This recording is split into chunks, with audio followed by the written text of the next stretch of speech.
Hoy vamos a sumergirnos en uno de los capítulos más oscuros y dolorosos de la historia criminal moderna europea, el caso de Marc Dutroux, conocido tristemente como el monstruo de Bélgica.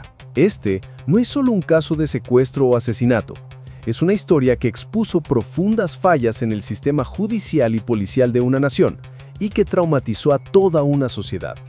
El horror no estaba en las sombras, estaba escondido a plena vista, en un hogar suburbano aparentemente normal. Para entender la magnitud de este crimen, debemos viajar a Bélgica en la década de 1990. Un momento de aparente calma en Europa que se vería brutalmente interrumpido por una serie de desapariciones de niñas y adolescentes. Durante años, la gente creía que estas jóvenes se habían fugado o que habían sido víctimas de redes de tráfico a nivel internacional. Nadie sospechaba que el mal estaba operando a tan solo unos metros de sus hogares, orquestado por un electricista desempleado con un historial criminal conocido. Marc Dutroux, un hombre de apariencia corriente y con antecedentes de delitos menores y agresiones, se convertiría en la figura central de una pesadilla nacional. A su lado, su esposa, Michelle Martin, y un cómplice, Michel Elièvre, actuarían como facilitadores de sus crímenes. Prepárense, porque esta es la historia del caso Dutroux, una narrativa sobre la pérdida de la inocencia y la búsqueda desesperada de justicia. El patrón de los crímenes de Dutroux comenzó a gestarse con una serie de secuestros que aterrorizaron al país. La primera víctima significativa en el patrón de desapariciones fue Julie Lejeune, de 8 años, y su amiga Melissa Russo, de 8 años también. Las dos pequeñas desaparecieron en junio de 1995 en la ciudad de Lieja, mientras iban a comprar golosinas.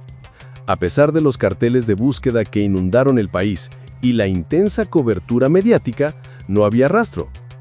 Las teorías de la policía se centraban en la posibilidad de un secuestro por rescate o la acción de un desconocido. El terror se intensificó un mes después, cuando Anne Marchal y F. Lambrechts, de 17 y 17 años respectivamente, desaparecieron en Ostende, en la costa belga. Las jóvenes estaban de vacaciones y su desaparición ocurrió en circunstancias completamente diferentes, lo que inicialmente dificultó a los investigadores conectar los casos. Un año después, en 1996, el patrón se repitió de la manera más cruel.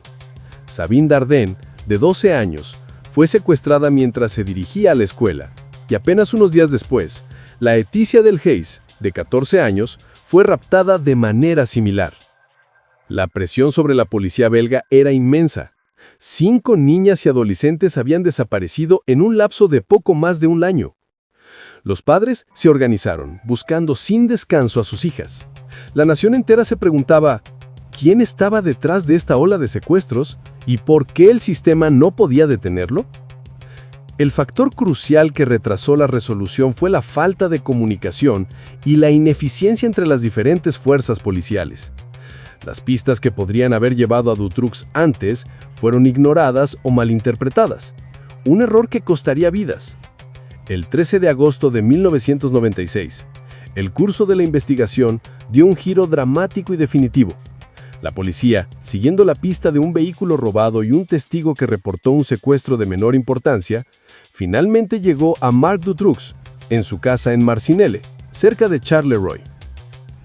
Tras su detención, el 17 de agosto de 1996, la policía interrogó a Dutroux.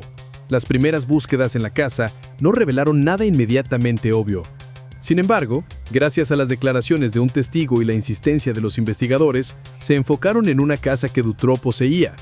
Lo que se encontró allí superó cualquier guión de terror.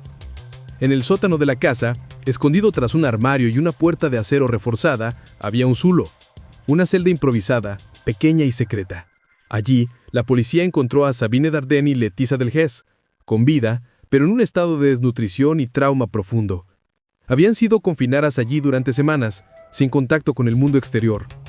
El rescate de Sabine Dardenne y Laetitia Delhaize fue un momento de alivio y euforia, pero rápidamente se transformó en una búsqueda frenética y sombría.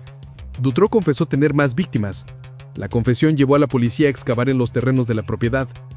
Poco después, en el jardín de una de sus casas, fueron encontrados los cuerpos de Julie Lejeune y Melissa Russo. Las niñas de 8 años habían muerto de inanición meses antes, después de que Dutroux y su esposa Michelle Martin fueran arrestados brevemente por otro crimen y no las hubieran alimentado. El horror no terminó ahí. En un tercer lugar, otra propiedad de Dutroux, se encontraron los restos de Anne Marshall y F. Lamberts.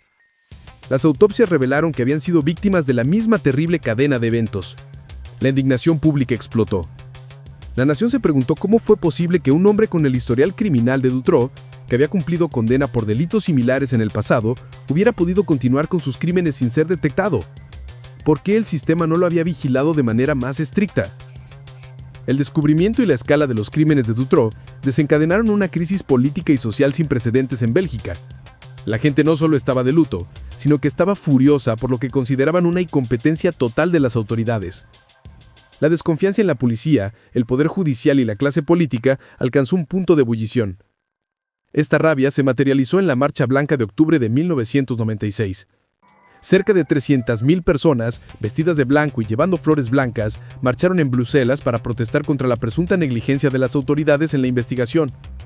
El caso Dutroux forzó una profunda revisión de las fuerzas policiales y judiciales belgas, lo que llevó a reformas significativas. Se creó una nueva policía federal y se reorganizaron las estructuras de investigación para mejorar la comunicación y la eficiencia. El juicio comenzó finalmente en 2004 en Arlon, 8 años después de los arrestos. Fue un evento mediático mundial. Marc Dutroux se enfrentó a cargos de secuestro, encarcelamiento, violación, tortura y asesinato. Su esposa, Michelle Martin, y su cómplice, Michel Elieff, también estaban siendo juzgados por su participación en los crímenes. Durante el juicio, Dutroux mantuvo una actitud desafiante, llegando incluso a intentar culpar a terceros. Michelle Martin argumentó que estaba bajo el control y la manipulación de su marido. Sin embargo, las pruebas eran irrefutables, y las descripciones del zulo y el cautiverio eran demasiado vívidas. En junio de 2004, Marc Dutroux fue declarado culpable de la mayoría de los cargos y sentenciado a cadena perpetua. Michelle Martin recibió una sentencia de 30 años por complicidad y Michel Elieff recibió 25 años de prisión. La condena cerró un capítulo legal, pero el trauma que infligieron permanece. El caso Dutroux sigue siendo un recordatorio sombrío de que la maldad puede habitar en los lugares más insospechados. Fue un crimen de abuso de confianza, de control absoluto y de horror escondido detrás de una fachada de normalidad. La principal lección que dejó este caso no fue solo la necesidad de capturar a un monstruo, sino la urgente necesidad de reformar y sanear las instituciones que tienen la responsabilidad de proteger a los más vulnerables. La Marcha Blanca se convirtió en un símbolo de la resistencia ciudadana contra la corrupción y la incompetencia. Hoy, las víctimas sobrevivientes, Sabine Dardenne y Leticia Delhès, han demostrado una fuerza increíble, buscando reconstruir sus vidas después de la pesadilla. Sus historias de supervivencia son un testimonio de la resiliencia del espíritu humano ante la adversidad más extrema.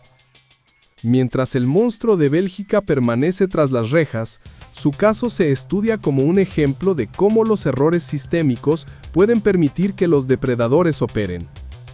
Es un llamado de atención para todas las sociedades a permanecer vigilantes y a no subestimar nunca el dolor que la indiferencia puede causar. Gracias por acompañarnos en este difícil y necesario recorrido. Si te interesa conocer más sobre casos criminales que cambiaron la historia, déjanos un comentario y no olvides suscribirte para más contenido.